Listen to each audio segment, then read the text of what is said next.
ko doko ale na ka muso bilala ɲɔgɔn na ko muso ko ne tɛ si i kɔfɛ tuguni. Bon ko ale fana ko ni muso ma n'i ma si ne kɔfɛ n fana n'i bila bilali b'a bɔ a sira fɛ wa u ka kabila ka taa sigi nin na ka ɲɛnabɔ. n y'o de fɛ fɛn o fɛn ye fanfula ko ni furuko ye mɔgɔ man k'i da don o la fatawa la. Sariya de b'o ɲɛnabɔ ni sariya tɛ kelen ka kabila mɔgɔw bɛ taa sigi u dalen bɛ karamɔgɔ minnu na u b'u wele k'o ɲɛnabɔ. Parce que ni e y'a kiiri tigɛ sisan a y'a sɔrɔ olu ka kabila mɔgɔ bɛnna suluhu dɔ la e ka kuma in taara o suluhu tiɲɛna k'a kɛ sababu ka furu tiɲɛ dɔw y'o kɛ. Bon nin ko sugu ka sagi ka taa ka kabila mɔgɔw ma n'u yɛrɛ dalen bɛ karamɔgɔ minnu ba u b'u wele k'u sigi n'u ye cogoya min f'u ye ala t'a la u b'a kɛ o cogo la.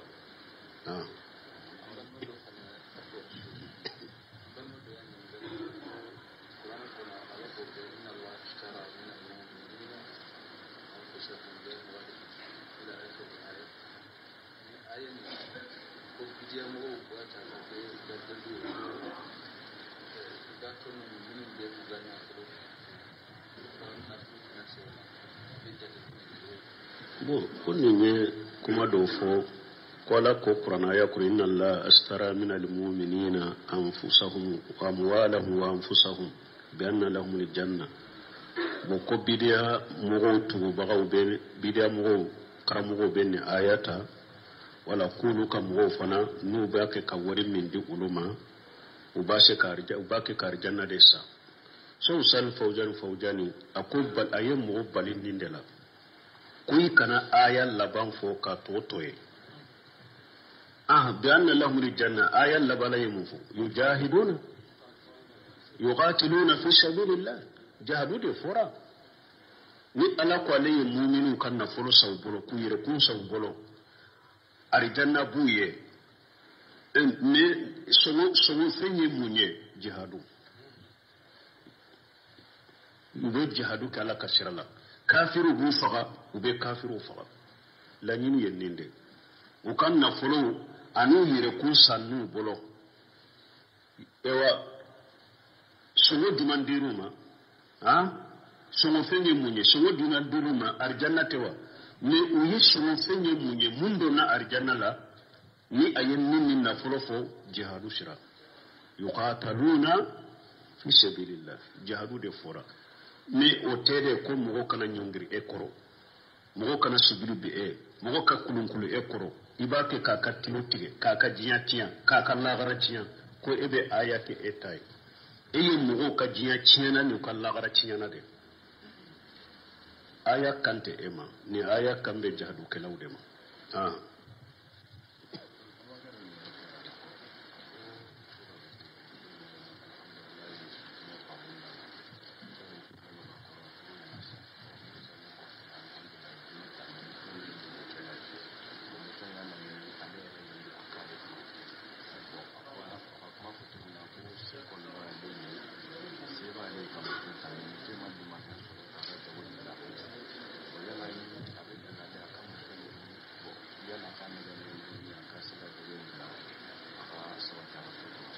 Ko ka mun kɛ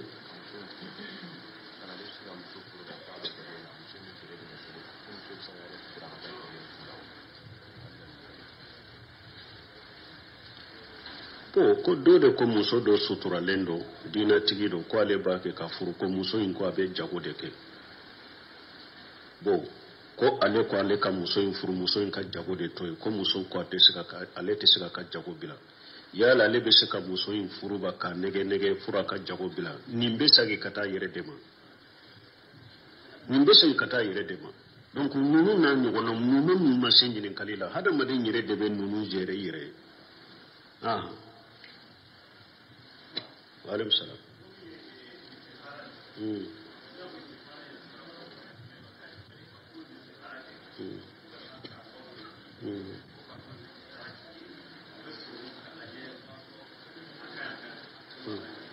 Bon ko istikhara comme an ka bonda do della ka bo istikhara kaya i b'a sɔrɔ ale ta kalama o de y'a to ko dɔ bɛ n b'u dɔɔni fɔ de parce que n delila ka tɛmɛ u kan ko do ye ɲininkali do ko mɔgɔ dɔ ete ni ete istikhara do be ta karamɔgɔ dɔ de fɛ a ka istikhara kɛ n'a ye min ye istikhara t'o ye mɔgɔ tɛ istikhara kɛ mɔgɔ ye istikhara ye salli de ye yɛrɛ de b'i ka salli kɛ arakan fila min tɛ farida ye k'i ka duwawu kɛ mɔgɔ tɛ istikhara kɛ mɔgɔ ye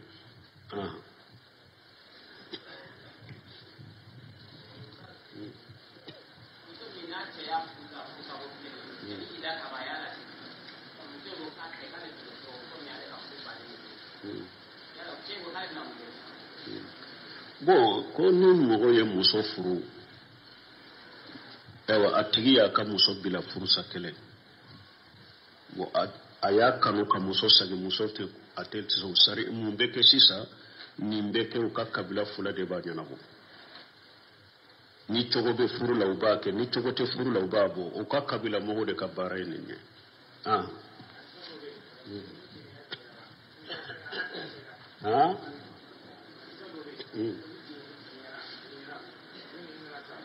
Como?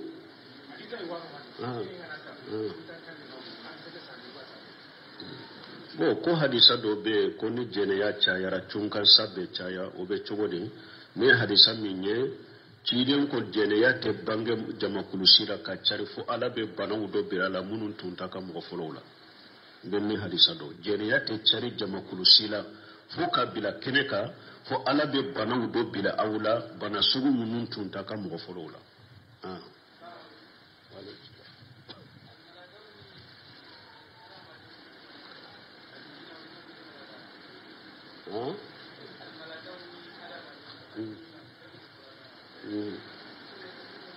malikiya mun ni jinɛ no hadamaden jɔn fɔlɔ dara an bɛ min fɔ kuranɛ ye min fɔ hadamadenw kɔni ni jinɛw ka kibaru la wali janna min qablu donc jinɛw de dara hadamadenw ye jinɛw de dara hadamadenw ye mais malikiyaw ni jinɛw ta Allahu alam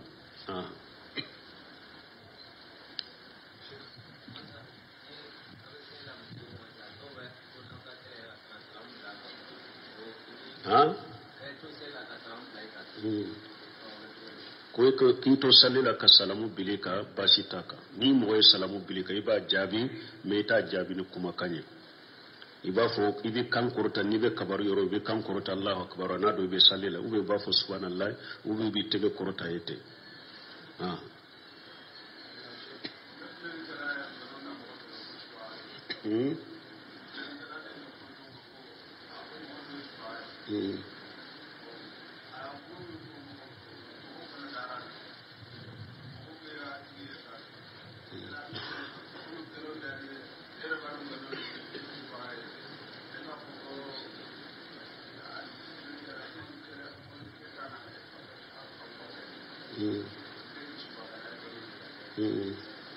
bon ko ni mɔgɔ ye mori gana dɔ ye galon da e kan ko e ye subaga ye bon o kɛra sababu mɔgɔw dara la mɔgɔ bɛɛ y'a yɛrɛ kɔlɔsi e ma a bɛ daga e ka a wele a ka kiiri tigɛ wa ni kiiri bɛɛ seere b'u bolo ni seere bangalen bɛ e bolo ko a y'a fɔ ko e ye subaga de ye n'i ma diya ko i bɛ a bɛ daga i ka sama ka lase kiiri ma kiiri ka tigɛ ni a cɛ ani ɲangili min ka kan o ka k'a la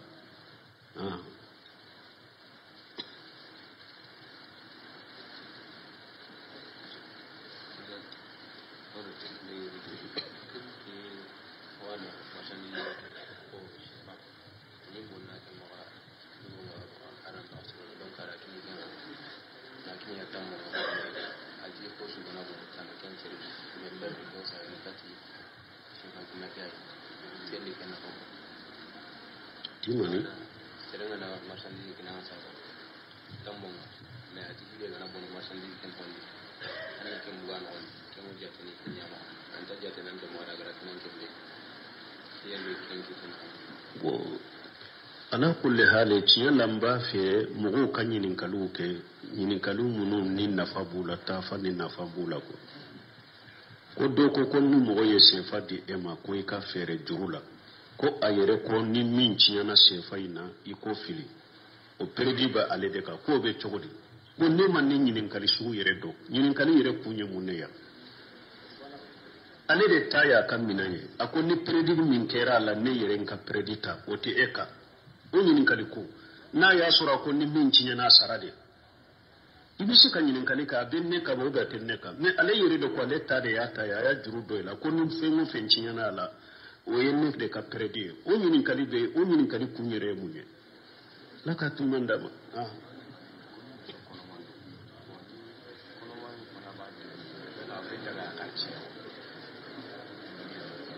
bo kon mo do ko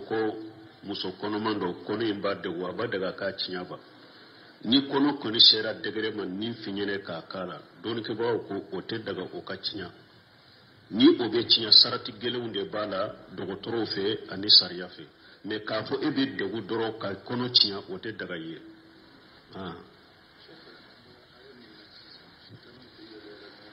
don ke ba ko shira kono be shi ka ta de ko muso kono ma kono te ta de ko ka fo ko ne de wonan be kono cinya te kono cinya di la daga mo de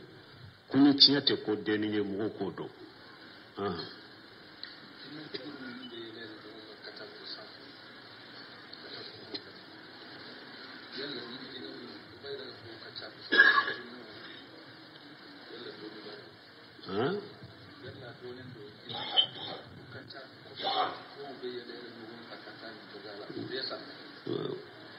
ko yala nimba ira ko jinno be yele yele ko kachawa hada madum be chogo mi jinno fana ye jama yo chogo de la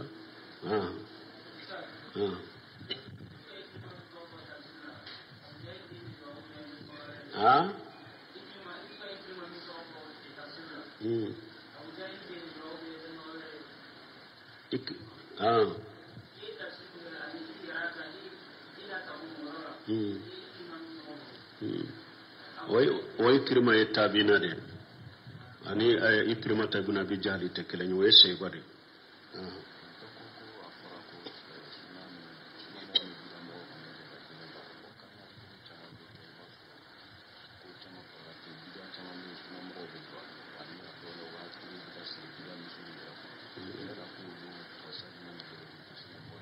bo ko sunna mo ni bida mo kana nyaga mi ko na koy basuru mo do ka furu beta siri bida misiru kono bo dono ke ba ko ko shirika ke mo do be sika ke yoro dola nyagam bi sugu do be ke ani bida mo ni nyogon je she ko tola fattaqulla masatatu ube ni bida mo wa sunna mo mi nyagam bida mo minna ay ma nyagam bi ala ni fe ngore mbake ka dawade amaka baro nyogone amaka sigi nyogo har bi ñu o muraja rabi madi galaka kitabu kono parce que ne ba fe kalando aka sagi kata karamo baw ka kitabu makosobe anu ka kasitu aye sagi katuma kosobe arabi madi galaka kitabu nyumando be وباف مجموع كتب ورسائل وفتاوى لفضيلة العلامة الربيع المدخلي أبيتا فوجيو تن ورولا هر بينين ورو مراجع كنو ko mogo do be nuye mogo do ye dro ani bida mogo be nyon fe dro nyagambira ube seka ke bida mogo ete ako ayi ako mogo do be seka ke ini bida mogo be seka nyagame nyona ni dawa sirai ani konanjia sira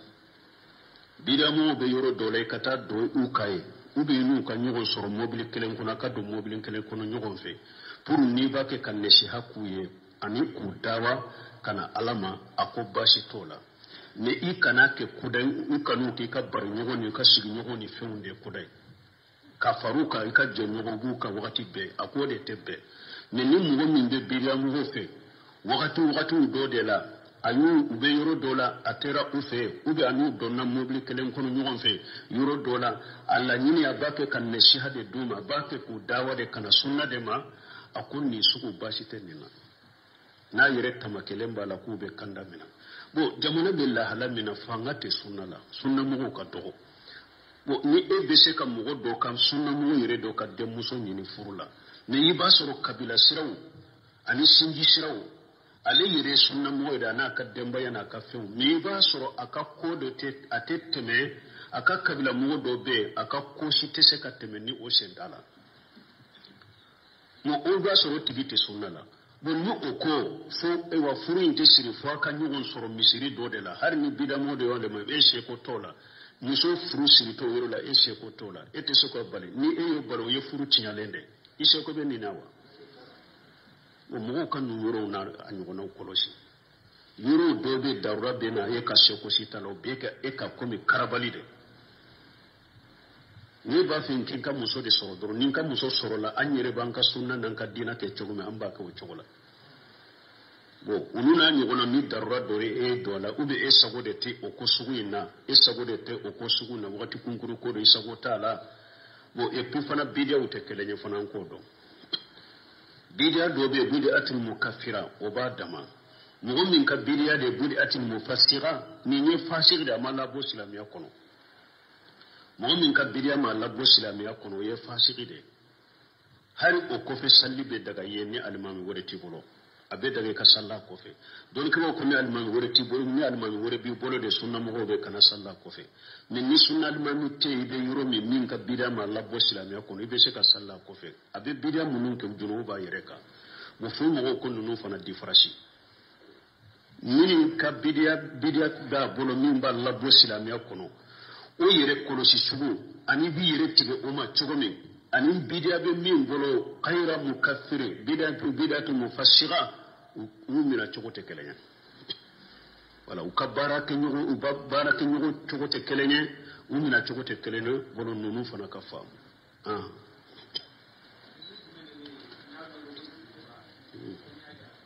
bo ko jurubu jumambe na be wole ko junubu ba doni ko ko junubu na fora adamana janga kata fora nofe masala ni mo min yen nin kala dimne bi koro ni mo min yen nin kay dangalendo ni mo min yen nin fo awa islamiya bari lembima nuna nyugonaw shaw islam bun temiya ko junubu bayre junubu danga kata kere nana nofe ube haddu nana nofe jene ya haddu nana nofe kabayra junubu de do sunyali haddu nana nofe kabayra junubu de do dolomi haddu do ba nofe kabayra junubu de do bo sunyali munye iribadu dangali nana nofe muso min be mesi do kunno dangali nana anofe min be kantigali ka ala tanay dangali nana anofe min be bidia mo deme dangali nana anofe dunu na nyuguna dangali ko fora junubu min fora dangali daraka ube junubu min fora ni mo min yen kes ibari la ka bo silamama man qasana falaysa minna ununa nyuguna ni ni junubu bade ewa junubu ba me jani fule ni janga kata kere le fora junubu min na jiyan kono haddu do fora no fe junubu bade do ube junubu foto a fora ko ala ni yen ni ke yen ni fola dimne bi koro kabayra junubu de do ube junubu foto ni a fora ko ni yen ni ke i dangalendo junubu bade do ube junubu fora ni yen ni ke be do janaba kono junubu bado junubu ba mi jani yen nunde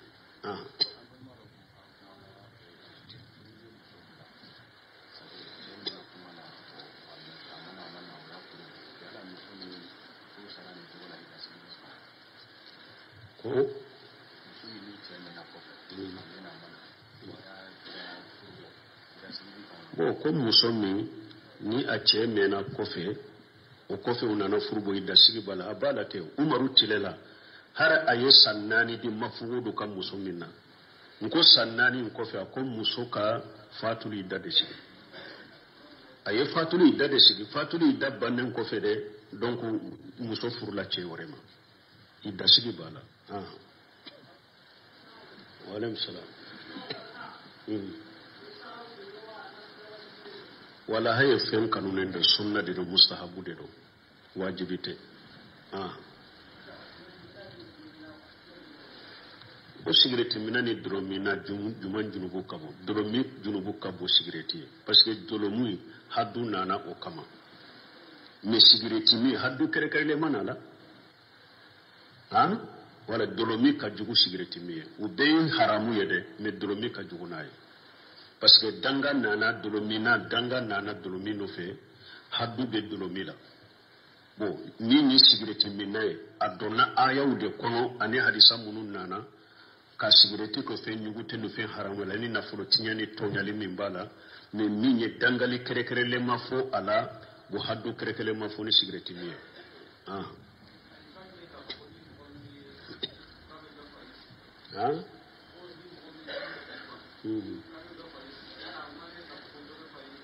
bo ko hadisa min bena ko ni sinji tu dobe farisika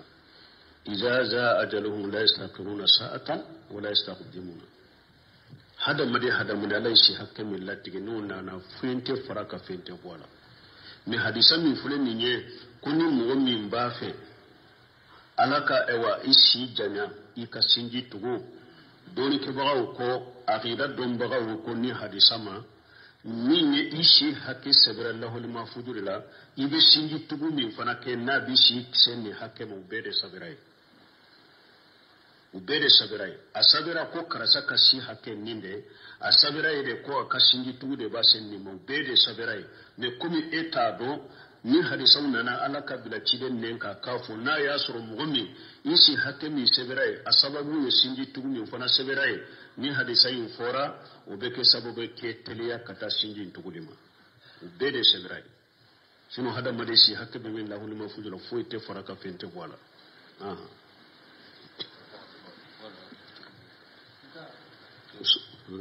سبحانك اللهم ربنا وبحمدك اشهد ان لا اله الا انت استغفرك واتوب اليك do ko alena kam muso bilala nyugona ko muso ko nete si ikofe tuguni boko ale fana ko ni muso ma ni ma sinne kofe mfana ibi ni bilali babu ashrafe wa ukakka bilakata siginni na kanyanabo nyode fe mu fenye fanfula ko ni furukoe mo manki da do la fatawala sharia de bo nyana bo ni sharia te kelen kala ka kabila mo beta sigu dalembe karamo mun no buwele ko nyana bo parce que ne e ya kiri tige sisa ya soro uluka kabuna mo ben na suluhu dola e ka kuma intara o suluhu ciyana ka ke sababu ka furu ciya do nyoke wonni ko sugu kasagi kataka kabila mugoma nu yere dalembe karamo munumba ubu wele ku sigi nu ye chogo ya minfuye alata la ubaka uchogola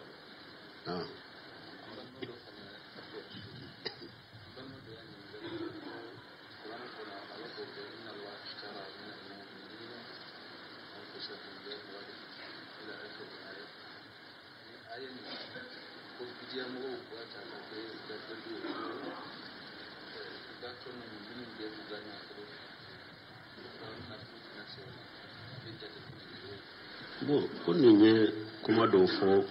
kola ko qur'ana ya kuri inna allaha astara min almu'minina anfusahum wa amwalahum wa anfusahum bi anna lahum aljanna bo ko bidia mugo tu bagaw be bidia mugo karamugo be ni ayata wala kulu kam mugo fana nu ba ke ka wori min di uluma ubashe karja ubake karjanna desa so sal fawjani akubal ayem mugo balin nindela kuyi kana aya laban fo ka totoye bi anna lahum aljanna aya labala yemufu yujahiduna yuqatiluna fi sabilillah jahadu de fora ni ala ko ale mu'minu kan na folo saw bolo ku yere kun saw bolo arjanna buye me sono fenye munye jihadu ndo jihadu kala kasirala kafiru hu faga ube kafiru faga la nyini yenninde ukan na folo anu yire kun sannu bolo ewa sono dumandiruma sono fenye munye sono dumandiruma